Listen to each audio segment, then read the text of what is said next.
Саламатсыңарбы балдар? Баарыңарга жагымдуу маанай каалаймын. Жакшы окусаңар сабакты 5 деген баага баалаймын. Ар дайым ушул кичинекей арылардай көңүлдүү шайыр шатман жүргүлө балдар. Ар дайым күлүп жүргүлө. Мен силерди жакшы көрөм балдар.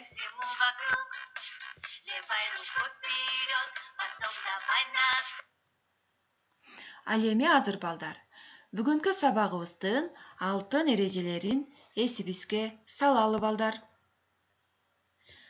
Бүгүнкү сабактын алтын эрежеси: кунт коюп угабыз, тынчтыкты сактайбыз, аракетчил болобуз, тапшырманы убагында аткарабыз, жоопкерчиликтүү болобуз. Бүгүнкү сабактын темасы арстан менен коён жомогу балдар. Ал эми бүгүнкү сабагыбыздын максаты: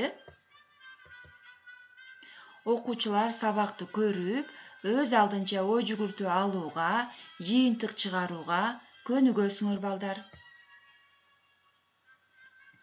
Калың токойдун четинде бир коён жашаптыр. Ал коркоктук кылып, ийнинен эч чыкчу эмес экен. Бир күнү ал: мен коркконумдан жалаң гана ийинде жатып, кантип күн көрөм? Мындай кылбайын, баатыр болоюн деп ойлоптур. Ошол замат ийинден чыга калды. Коён алдында турган арстанды көрүп, жыгачтай катып калды. Колго түштүң эми сени жеймин деп тиштерин кычыратты арстан. Коён кутулуштун аргасын издеп: жесең же, бирок айта турган сырым бар деди. Анда арстан: кана, тезирээк айт деди.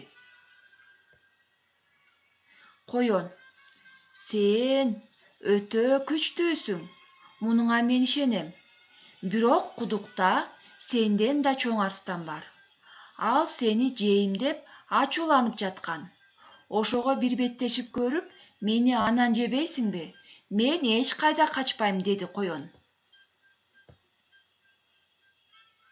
Анда арстандын чындап ачуусу келип: кана, кайсы жерде мени ээрчитип баргын деди.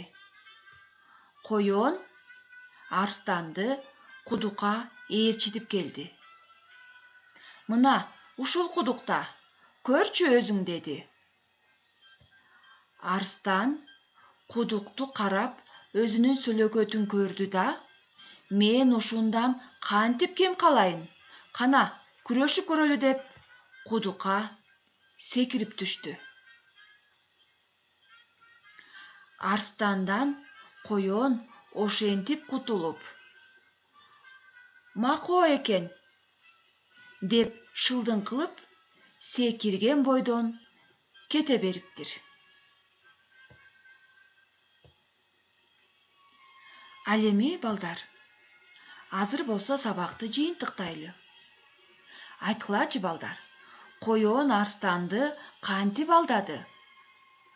Арстан эмне себептен алданып калды деп ойлойсуңар? Бул суроолорго өз алдыңарча жооп берип көргүлө. Ал эми үйгө тапшырма: жомоктогу каармандарды салыштырып, кызыктуу жерин сүрөттөп тарткыла. Көңүл бурганыңарга чоң рахмат балдар. Кийинки сабакта жолукучакты сак саламатта тургула.